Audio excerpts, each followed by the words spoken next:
Yamaha India introduced the FZ-X in 2021 and little under 2 years the bike is ready for new upgrades. Well, this is more in line with the government regulations and the bike is now OBD2 compliant.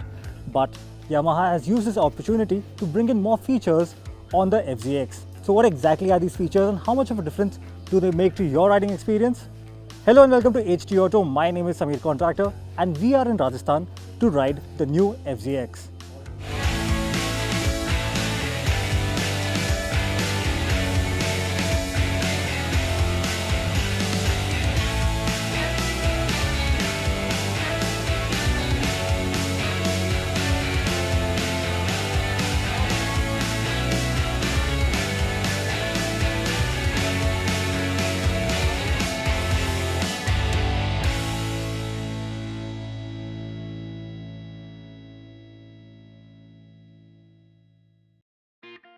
Now visually there are two subtle upgrades on the 2023 Yamaha FZ-X. The first one is the new matte blue paint scheme with golden alloy wheels. They do stand out. And the second one are the LED turn indicators. That's pretty much it. Everything else about the motorcycle remains the same. The LED DRL, projector lens round headlamp, the bulbous fuel tank, the ribbed seat, the rectangular LED tail light, all of it remains the same. And so does the platform. It's based on the FZ-S platform and gets the same engine and sprocket too. So, if you liked the design earlier, well, you'll still like it, and if you didn't, there's not much you can do about it. The fog gaiters, side panels and stubby exhaust all remain unchanged. The utilitarian grab rail is functional but looks too basic. The motorcycle continues to look awkward from the rear three-quarter and that aspect has not been addressed with this update. The other big update on the FZ-X is the addition of traction control system or TCS. This is now standard across all 150cc Yamaha motorcycles and that's great. It adds another layer of safety. We did test out the system and it is not intrusive, at least on the highway, but on off-road conditions where we did take the bike out, it does kick in just when you need it. But the real test will be on wet surfaces because that's where you really need the traction control system, especially if you're a new rider. Well, the LCD screen on the FZ-X remains the same, but there is the addition of a TCS indicator and the option to turn off the TCS system altogether. But I do think Yamaha missed the opportunity here to add a gear position indicator on the FZ-X. That is now nearly a segment standard feature and it would have been nice on this bike that's largely city oriented.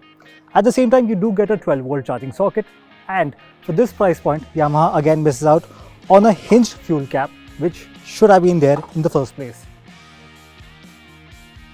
Ergonomically too, the bike is the same with a relaxed riding posture. The front set foot pegs and wide handlebar keep you comfortable, but the wide fuel tank does not give you sufficient space to grip your thighs. The FZ-X gets the same 149cc single-cylinder engine which now gets an onboard diagnostic system. Now this tests your real-time emissions and that's important as per the new government regulations. The engine is also E20 compliant, which means it is ready for 20% of ethanol blend fuel whenever that is available. On the performance front, it has not changed. So essentially the engine is largely the same. If you liked it before, you'll still like it. And well, it impresses in the low and mid range. That's really where the sweet spot is. The top end though is where you are left wanting for more. Above 8000 RPM, power fades out and there's really not much of a feedback. But in the city, that's where the engine feels nice. It's linear, super tractable, and even the gearbox is slick. What I would have liked though is a little more refinement on the top end. The FZ-X gets the lowest power figures in the segment and it shows. Vibrations are most felt on the handlebar and rear view mirrors above 80 km per hour and the bike resists pushing beyond 100 km per hour. The handling itself is neutral and gets the job done but doesn't excite you much. The dual purpose tires have their limitations as well. On the other hand, the ride quality feels great on smooth roads, but the suspension feels slightly firm, especially at the rear. Lastly, braking performance feels adequate for the job.